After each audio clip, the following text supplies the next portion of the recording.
Hey, what's going on? Welcome to Mission Replay, Episode 2. This episode is going to be about Castle Crashers, the Necromancer boss fight. This is the second to last fight in the game, depending on the order you do it, and this is easily the best part of the whole game. Just the soundtrack of this level is incredible.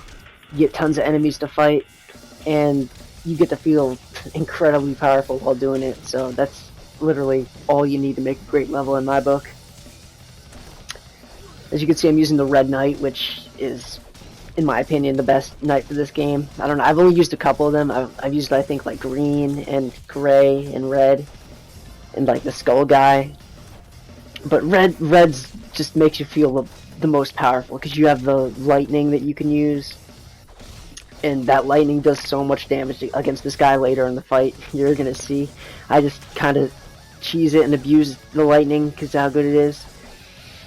And most of the other abilities in the game you can't like hold down like with lightning, but lightning, I gotta stop saying that word. You could just trap a dude for a minute. So as you can see here, I'm pulling out a sandwich. You know, gotta turn into the Hulk.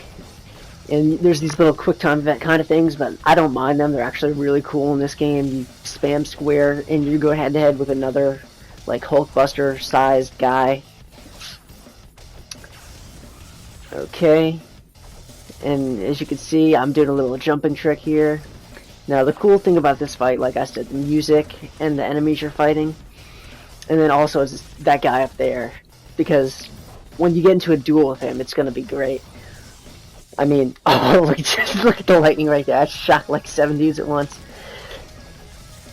But yeah, the dueling with this guy is just going to be insane. I mean, this game makes you feel like a Jedi, pretty much, at least during this part. You got lightning, you got a sword, which is like a lightsaber. I mean, there was this game a year ago, Star Wars Jedi Fallen Order, and everybody seemed to like that game, or most people, but I don't know, something was up with it. The combat wasn't that much fun, since it was trying to be all like Bloodborne. And Sekiro, yeah, I don't know. It wasn't that good, but there were some decent boss fights.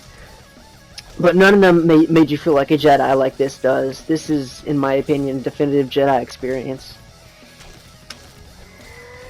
As you can see, bust out another sandwich to take this last guy down, and then I'm going to go in against the Necromancer. Here we go. And yeah, those quick time events, I said I didn't mind them, just because they're actually used well. They're like in the gameplay instead of kind of pausing the gameplay to go into them. But yeah, this dude kind of bounces back a lot when you're hitting him.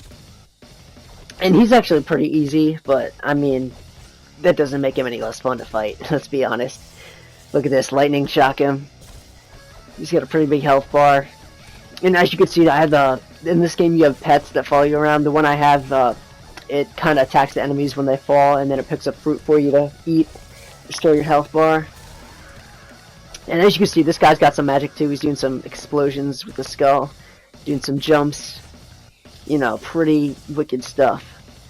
And the reason I decided to go with this level over, like, if you're familiar with this game, something like Winter Bliss or maybe the UFO level. I mean, those levels are good too, but this one, the soundtrack just really elevates it. This is just so much fun to play this. Like, whenever I have friends over to my house, I bought this game like 8 years ago.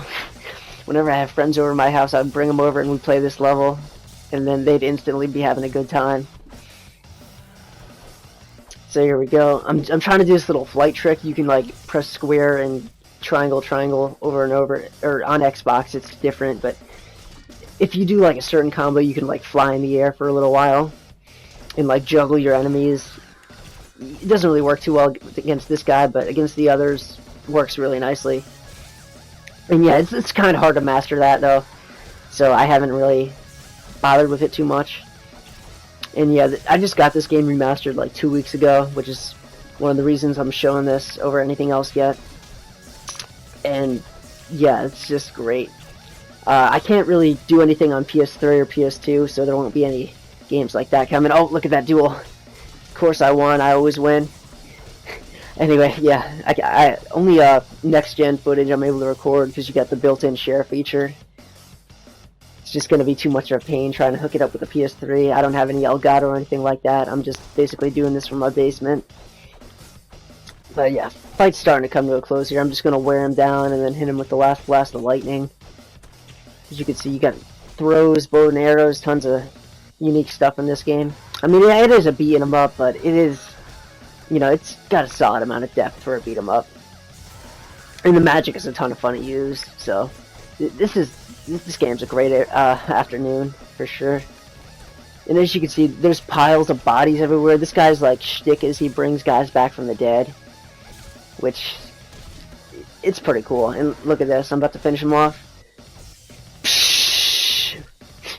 Goodbye.